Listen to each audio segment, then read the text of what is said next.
Hola, esto es La Mágica Historia.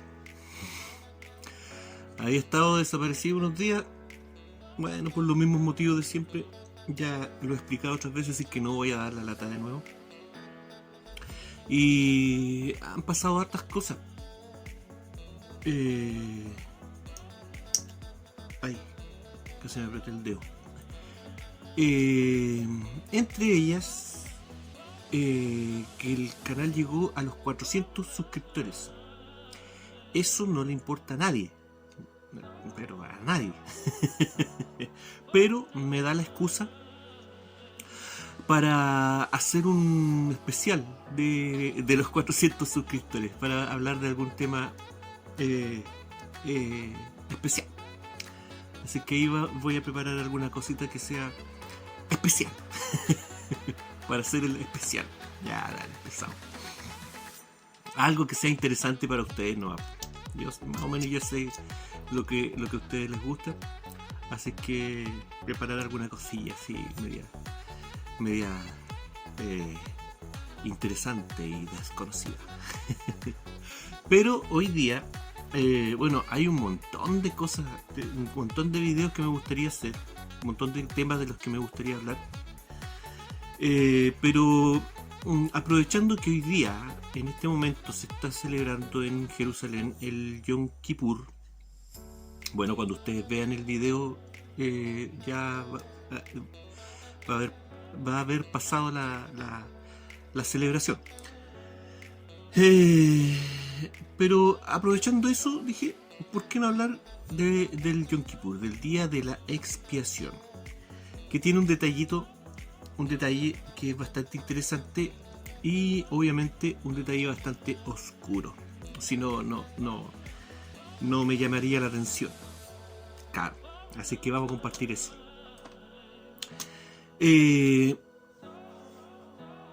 Bueno, esta celebración se da en el marco del año nuevo hebreo, en las celebraciones de otoño, que comienzan con el Rosh Hashanah, que sería el primer día del séptimo mes del calendario hebreo, del mes de Tishrei. Este mes coincide más o menos con el mes de septiembre para nosotros. ¿Por qué más o menos? Porque hay que recordar que el calendario hebreo, heredado del calendario babilónico, ¿cierto? Es un calendario lunar. Por lo tanto, no todos los años caen las efemérides, las celebraciones y todas estas cosas caen en la misma fecha, ¿ok? Pero coincide más o menos con el mes de septiembre, con los primeros días de septiembre, ¿cierto? El Rosh Hashanah, el primer día del séptimo mes del calendario hebreo. Después de eso, vienen unos días que la tradición judía se les conoce como los días temibles, que son unos días donde la relación entre Dios y el pueblo hebreo, digamos, estaría ahí media nebulosa, ¿ok? Y llegando al décimo día, en el décimo día se celebra el Yom Kippur, ¿ok? Que empieza en la noche, como casi todas las festividades judías. O el día de la expiación, ¿ok?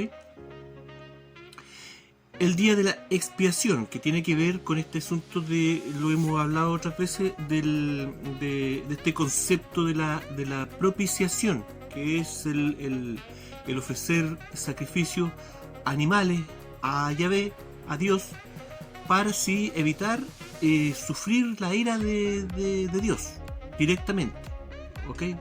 Que el pueblo hebreo así, de esa manera, evitaba que Dios castigara al pueblo por sus pecados, ¿ok? Pero el día de Yom Kippur es como especial. Dentro de este mismo concepto, es un día más o menos especial.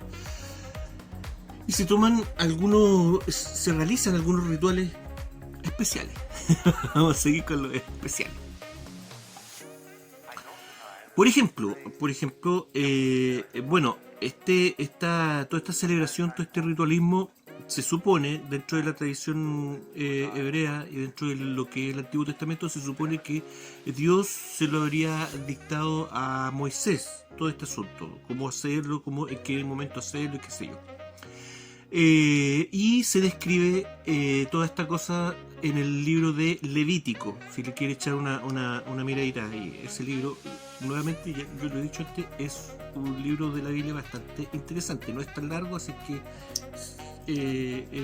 no está de más de repente echarle una miradita. Bueno, así que desde ahí comienza este asunto del Yom Kippur, o sea, todo desde pensando el tema del éxodo, de ahí en adelante, ¿ok? Y obviamente en este día, entre las cosas especiales que hay, es que en este día el sumo sacerdote podía ingresar al santo santorum del tabernáculo o del templo, digamos. Recordemos que si hacían eso otro día del año, corrían el riesgo de morir, porque el Santo Santorum, ¿cierto?, era el lugar donde bajaba Dios, y podía estar la esencia de Dios ahí. Pero en este día, el sumo sacerdote podía ingresar al lugar. Y se sacrificaba un becerro, un novillo, ¿ok? Y aparte de eso, se sacrificaban 2 chivos, los conocidos como el chivo expiatorio. De ahí viene el término del chivo expiatorio. Como su nombre lo dice, ¿cierto?, que eran chivos para lograr la expiación, ¿ok? Es lo mismo de este concepto de la propiciación, ¿ok? Y bueno, la tradición, ¿cierto?, bíblica dice que uno de estos chivos se escogían, ¿cierto?, como todos los animales de sacrificio, que tenían que ser especiales, sin marcas, qué sé yo, en fin. Y se echaba a la suerte porque uno de esos chivos se sacrificaba en el templo, ¿ok? Se lo desangraba en el templo. Y el otro era llevado al desierto por una persona también, un caballero que también era escogido por sus características particulares de santidad, y ese caballero se llevaba al otro chivo al desierto, y allí el caballero le decía los pecados del pueblo hebreo en el oído al chivo y lo liberaba, ¿ok? Entonces queda ahí un simbolismo más o menos bonito de este asunto de tener la chance de sobrevivir, ¿cierto?, a la ira de Dios, ¿ok? El chivo expiatorio. Uno se elimina y el otro se libera, ¿ok? Pero el trasfondo real de este ritualismo era distinto. Y en realidad, el segundo chivo también era sacrificado. Era llevado a un monte que queda cerca de Jerusalén, y ahí este caballero, después de dictarle los pecados del pueblo hebreo al oído de este chivo, lo agarraba y lo tiraba por un barranco, por un precipicio. Finalmente el segundo chivo no tenía mejor suerte que el primero, ¿ok? Pero ¿por qué en la Biblia disimular un poco el asunto? Porque esto está descrito de mejor manera en libros apócrifos. Me enredé solo. Apócrifos. Apócrifos. Ya. Ya, me trabé y me puse colorado. Apócrifos. Apócrifos. Apócrifos. Como sea. Hace calor. Como sea, ya. Yo así ya me enredé, ya no me voy a recuperar. Libros como este famoso libro de Enoch, ¿cierto? Ahí está bien descrito el asunto. Pero ¿por qué, nuevamente, por qué variar un poco la versión del asunto. Porque lo que se quiere no esconder, pero sí tratar de no decirlo de buena primera, porque lo que voy a decir ahora no está escondido, no está oculto, ¿sí? Pero se habla poco. Y es que el segundo chivo, el que era llevado a este monte, el que era llevado al desierto, el que era desbarrancado, ese era ofrecido no a Yahvé, era ofrecido a un demonio, al demonio Azazel. Y aquí el asunto se pone interesante. Claro que sí. ¿De dónde nació esta idea? No me lo pregunten a mí. El porqué del asunto no lo sé. Aquí solamente podemos hacer algunas conjeturas al respecto. Pero ya tenemos un dato que no es menor y que es bastante interesante. Y es que esta tradición, este ritual, comprueba, ¿cierto?, de que por lo menos una vez al año la antigua religión hebrea le rendía culto a un demonio. Es más, le ofrecían un sacrificio, ¿ok? Se cree que este asunto habría quedado, ¿cierto?, en la tradición judía de los reyes paganos, Jeroboam y todo este periodo oscuro pagano, donde el rey Jeroboam le ofrecía sacrificios a una infinidad de entidades oscuras, incluida esta de Azazel. En fin, sea como sea, el asunto, como les digo, es aceptado como real dentro de la tradición hebrea y no se evade el asunto, no se oculta. Se divulga poco, sí. Ya, sea como sea, vamos analizando el asunto. ¿Por qué? ¿Por qué dos chivos? ¿Por qué ofrecer un chivo a Dios y otro a un demonio? ¿Qué sabemos acerca de este demonio, de este Azazel? Bueno, la tradición en demonología, digamos, Azazel es un demonio bastante importante. De hecho, es un príncipe de los infiernos, ¿okay? Así se habla en demonología. No me pidan a mí explicaciones. Y que estaría solamente subordinado al propio Lucifer. Es decir, es un demonio bastante poderoso, al cual se le achaca el haberle enseñado al ser humano cómo fabricar y usar armas, ¿ok? Y el tema de los maquillajes, algo muy interesante, pero que no lo alcanzaríamos a ver ahora, el tema de los maquillajes y todo lo que está asociado a entidades oscuras con ese asunto. En fin, él sería el iniciador de esto, pero esto no termina aquí, porque según algunos estudiosos, Azazel, tal como aparece en el libro de Enoch, sería el propio Melectaus. Es decir, no estaría subordinado a Lucifer, porque él sería el propio Lucifer. Azazel, ya lo vimos, ¿cierto? El nombre Azrael o Azrael, Osriel, serían la misma entidad. ¿Ok?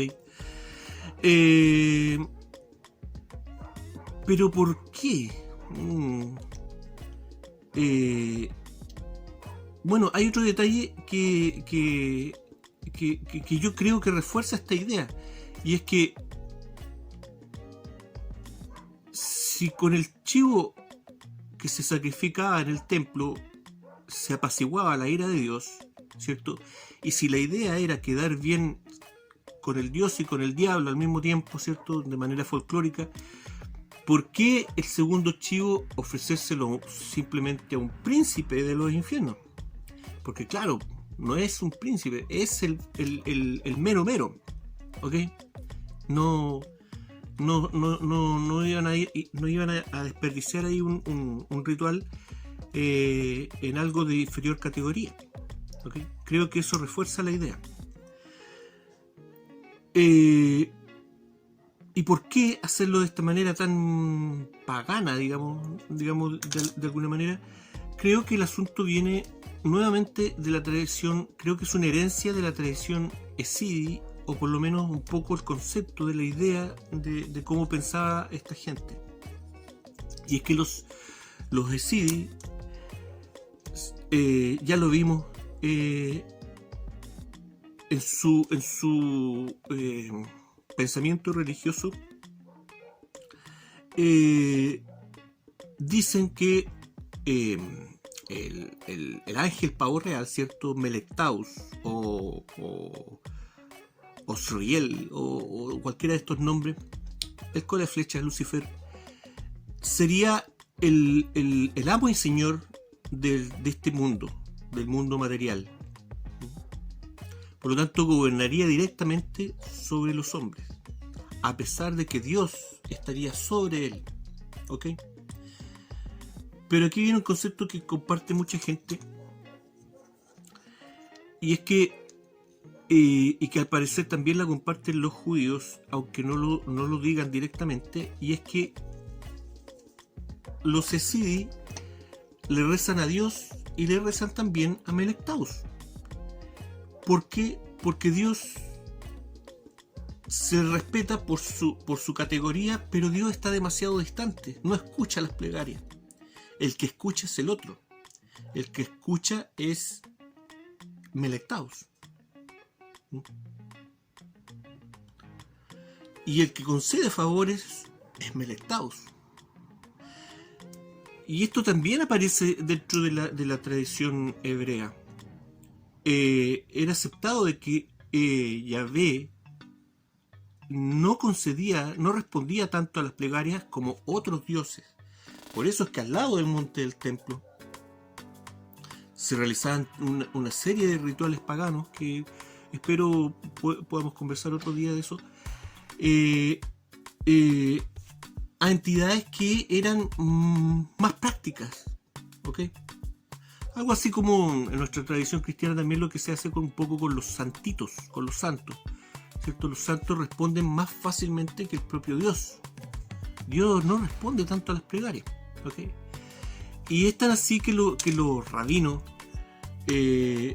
enseñan que esto es así, que Dios está muy lejos, es una entidad muy inalcanzable, muy poco alcanzable, y que para poder rezar, para poder pedir algo, para poder pedirle algo a Dios y rezarle, y que esto sea respondido, los rabinos enseñan que hay algunas triquiñuelas para engañar ahí el sistema, ¿ok?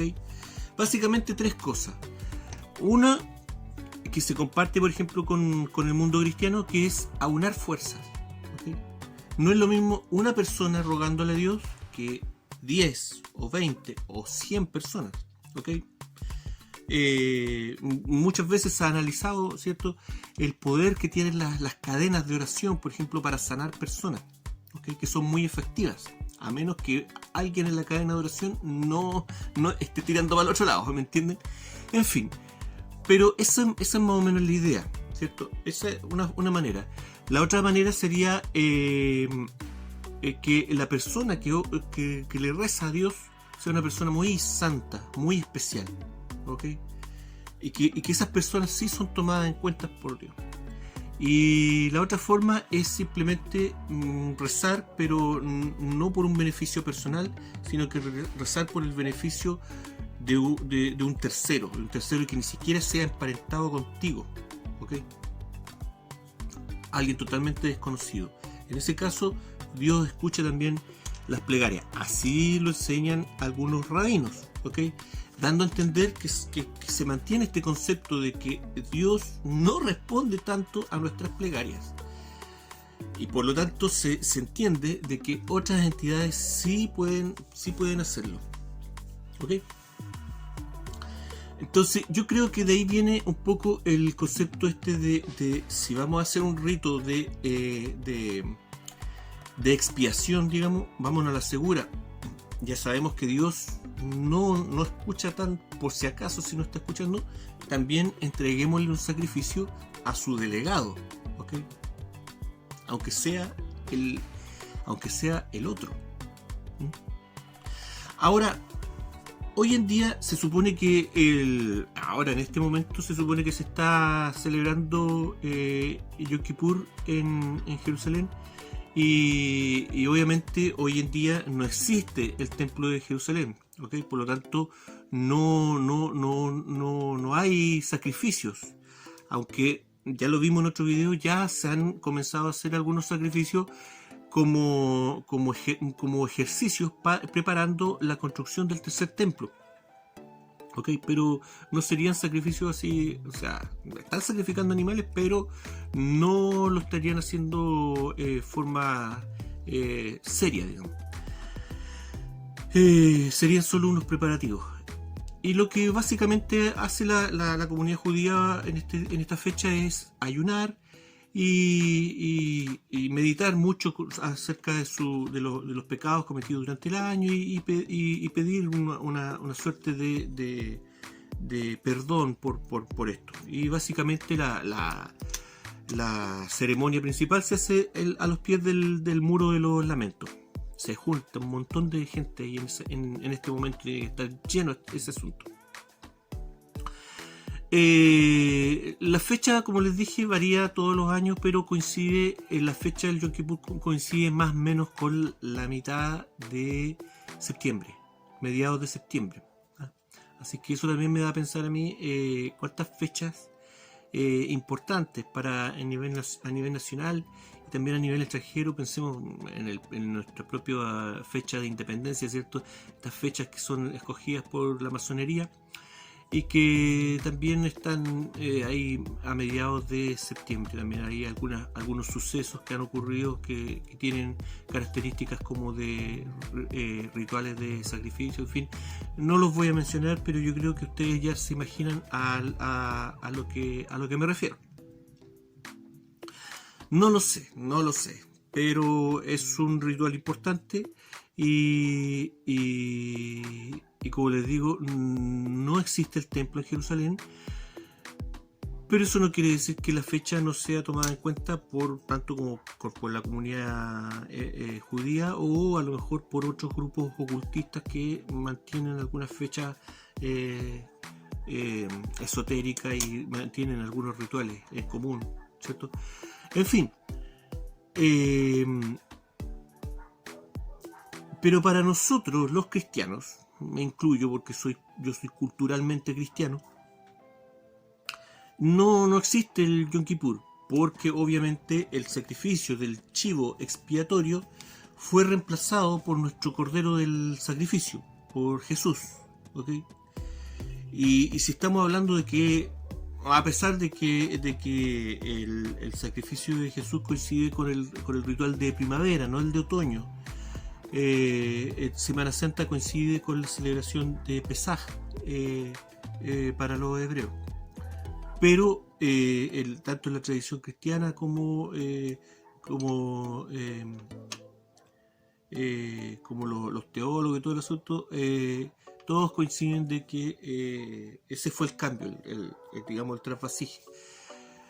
Hasta aquí llegan los sacrificios, ¿cierto? Porque yo soy el cordero del sacrificio. Ese tema también lo vimos en otro video. Pero falta un chivo. Son dos. Para hacer el ritual como corresponde, para poder quedar bien con Dios y con el diablo. Bueno, aquí se pueden sacar varias conjeturas, algunas más locas que otras, pero yo creo que el segundo personaje que personificó el chivo expiatorio vendría siendo Judas, ¿ok? También por ahí, por algunas coincidencias, como por ejemplo que hay algunas tradiciones que dicen que Judas se colgó y otras que hablan de que Judas se lanzó desde un precipicio. De hecho, este precipicio existe hasta el día de hoy. No sé si voy a tratar de buscar una imagen del lugar. No sé si la consiga. Pero queda en este mismo vallecito que les digo yo, que está al lado del Monte del Templo, donde se hacían rituales de sacrificio a entidades oscuras. Entonces creo yo que el personaje se ajusta al segundo sacrificio, con todo esto de la persecución de Judas luego de la crucifixión por su propia conciencia y por entidades oscuras que lo obligaron finalmente a suicidarse. Así que eso sería más o menos un detalle, ¿cierto? Pero que nos ejemplifica, creo yo, de buena manera el hecho de que hay mucho en el ritualismo del Antiguo Testamento y de la forma de entender la religión en el Antiguo Testamento, lo he dicho varias veces, que no tiene nada que ver con lo que nosotros entendemos hoy en día con respecto a lo que es la religión, con respecto a lo que es Dios, el concepto de Dios, en fin, un montón de cosas que son absolutamente distintas y que a través del tiempo ha sido muy fácil, sobre todo por ejemplo en la Edad Media, en tiempos donde la gente común no tenía acceso a leer la Biblia porque la gente era analfabeta y porque la Biblia no estaba traducida. Era muy fácil para las personas de poder utilizar el Antiguo Testamento como un arma de poder, ¿okay? Y hasta el día de hoy se sigue empleando de esa manera. Por lo tanto, yo dentro de mis limitaciones, dentro de todo lo que usted me pueda decir, eres un sacrílego de todo el asunto, mi intención es aportar en ese sentido, mostrar un poco el lado B del asunto, el trasfondo, el detallito ese que yo sé que muchos de ustedes les interesan a mí. Así que esa es mi motivación, ninguna otra. No quiero ofender a nadie religioso con estos comentarios ni nada por el estilo. Si tampoco me creo el que sabe más del asunto, para nada, simplemente soy una persona que googlea más que nada. Así que si alguien quiere aportar con respecto a cualquiera de estos temas, bienvenido sea. Sobre todo con el especial de los 400 suscriptores que voy a preparar, porque me tiene bien complicado no armar el video, sino que este asunto de que hay tanta gente que cuando uno habla de cosas religiosas, hay gente que se lo toma en forma muy personal. Así que, lo repito, no es mi intención ofender a nadie con mis elucubraciones y con mis cosas. No doy link ni tampoco nada, porque este material es muy fácil de googlear, pero casi nunca se conversa. Gracias, esto fue La Mágica Historia, que estén todos bien, cuídense, chao.